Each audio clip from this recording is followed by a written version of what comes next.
Hello and welcome to a brand new episode of Autocar India Quick News, your weekly update of all the launches, all the hot scoops and all the big news in the world of automobiles. But before we begin, do remember to hit the subscribe button and the bell icon to stay updated with all our latest uploads. Let's begin this week with a couple of launches, and first up, it's the BS6 version of the very popular Jeep Compass SUV.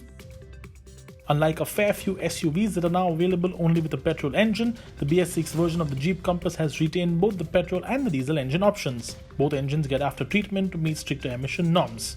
Jeep has also discontinued the entry-level Sport and the mid-level Longitude option variant on the Compass. The Compass Petrol gets 3 variants with prices starting at 16,49,000 rupees.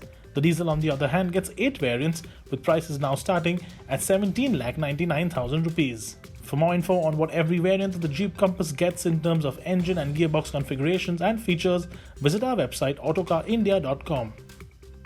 From the Compass, that's a large-ish SUV, to one of the smallest cars in India to wear the SUV tag, it's the BS6 version of the Mahindra KUV100 NXT. Let's have a look at the prices. The KUV100 NXT will only be available with a petrol-powered BS6 engine.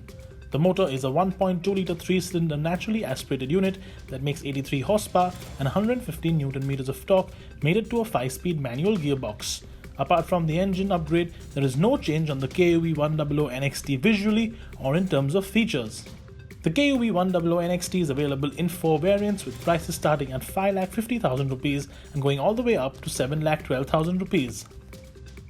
In 2018, Mercedes brought the C-Class facelift to India, and the C200 variant of that car, which was the petrol, got the 1.5-litre turbocharged petrol engine, which was paired to a mild hybrid setup. Now though, Mercedes has dropped that configuration in the favor of a 2-litre turbo petrol engine.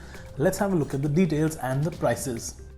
The 2-litre engine makes 204 horsepower as compared to the 1.5 hybrid's 184 horsepower and will get a 9-speed automatic gearbox as standard. The C200 will be available only in 2 variants, the entry-level Prime, priced at 40,90,000 rupees, and the mid-spec Progressive, priced at 46,54,000 rupees ex-showroom. In terms of performance, Mercedes claims an identical 7.2 0 to 100 km/h time for the updated C-Class. Mercedes has also re-added the flagship offering in the E-Class long wheelbase lineup for India, the E350D, with a new BS6 compliant engine at 75,29,000 rupees ex-showroom India. The 2020 E350D features an inline 6-cylinder diesel engine that is also available on the likes of the G350D and the GLE 400D and makes 286 horsepower and 600 Nm of torque. The engine is mated to a 9-speed automatic gearbox, and the E350D is still the only variant in the lineup that gets air suspension. Mercedes India has also announced that it will start retail sales of all its models online. The online sales platform will offer an end-to-end personalized solution through a dealer of the customer's choosing and will mention all the details like availability of a particular model in a city, its VIN number, exterior and interior spec of the cars available, and finance options. But that's not the only Mercedes-Benz news we have for you this week. We also have information on the variants that the upcoming A-Class sedan will get in India. The upcoming A-Class sedan, bookings for which have already opened, will only be available in one single variant per engine offered. The standard petrol and diesel will be available only in the Progressive line trim package that will offer features like a 10.25-inch touchscreen with the new MBUX user interface and connected car tech, LED headlamps and wireless charging. The top spec A-Class sedan, of course, will be the A35 AMG, which will get a 2-litre turbocharged 4-cylinder engine making 306 horsepower along with sportier AMG styling and wheels. On to some more general news now, and this is probably one of the most interesting and most watched stories on our website this week. It is the Toyota Yaris Cross compact SUV. According to Toyota, the new SUV has been designed keeping European customers in mind and will feature a 1.5-litre petrol engine mated to a hybrid powertrain as well as all-wheel drive. As the name suggests, the new Yaris Cross SUV is based on the latest generation Yaris hatchback that is available in the European market. In terms of styling, the Yaris Cross has been influenced by other Toyota SUVs like the popular CHR and the newly launched Harrier. That said, sadly, this SUV will not be making its way to India anytime soon, as it is not built on the same platform that underpins the Indian Yaris. The Yaris Cross was expected to have its world premiere at this year's Geneva Motor Show, but the show was cancelled due to the ongoing COVID-19 pandemic. And in more SUV news, Land Rover has finally taken off the wraps of the PHEV or plug-in hybrid electric vehicle variants of the Evoque and the Discovery Sport for international markets. The new hybridized variants of the Discovery Sport and the Evoque are vital for the automaker because no all-electric Land Rovers are available just yet. Both PHEV models, dubbed the P300e, combine a new 200 horsepower turbocharged 3-cylinder 1.5-litre Ingenium petrol engine that drives the front wheels with an 8-speed automatic gearbox and a 108 horsepower electric motor mounted on the rear axle that drives the rear wheels. The result is a combined system output of 300 horsepower with a total torque quoted at 540 Nm. The motor is powered by a Samsung-sourced 15 kWh battery pack. The all-electric range for the Evoque PHEV is rated at 66 km, while the 7-seater Discovery Sport PHEV is rated at 61 km. Time to move on to two wheels now, and this one is special. It's the launch of the 2020 Triumph Street Triple RS. Triumph India has launched the 2020 Street Triple RS at 11,13,000 rupees ex-showroom, the same as the model it replaces.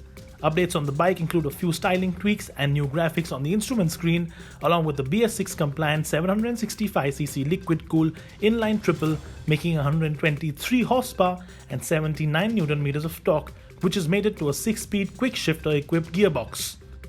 I really can't wait to ride that motorcycle, and like me, if you are a British motorcycle fan, here is some even better news for you.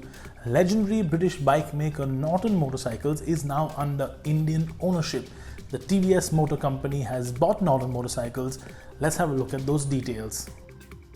TVS Motor Company has just announced that it has acquired Norton Motorcycles in an all-cash deal for £16 million or about 153 crore rupees.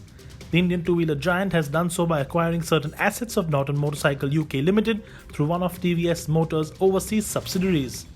Norton has had some troubled history, and recently, with insufficient cash flow, the British bike maker had trouble fulfilling their orders. Norton has also invested in new motorcycles, the Atlas Nomad and the Ranger, both of which will get a 650cc engine. It will be interesting to see how the TVS takeover will bring about a resurgence in the Norton brand, both internationally and with new Indian offerings. And finally, as we have brought to you every week in the last couple of weeks now, here's how the auto industry is helping fight the COVID-19 pandemic in India. MG Motor India has announced that it will be providing 100 units of the Hector SUV to personnel involved in delivering essential services across the country till the end of May 2020. The car maker says that the vehicles will be provided free of cost with a fuel and a chauffeur-driven facility to ensure safe travel for people at the front line of the battle against the COVID-19 pandemic, which include doctors, medical staff, police and government officials. Ducati India has announced that any motorcycle facing a warranty lapse between March 21st and May 3rd, 2020 will have its warranty extended to June the 1st. Beyond June 1st, customers who wish to purchase extended warranties for their Ducati will have to do so by paying a higher revised rate. The Piaggio Group has also announced warranties and free service schedules on all Aprilia and Vespa products have been extended.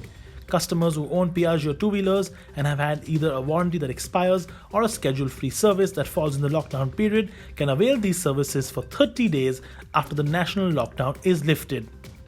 And that's all the time we have for you this week. As always, do remember to leave your opinions in the comment section below. Please stay healthy, please stay safe, please stay indoors. We'll see you next week. Thank you so much for watching.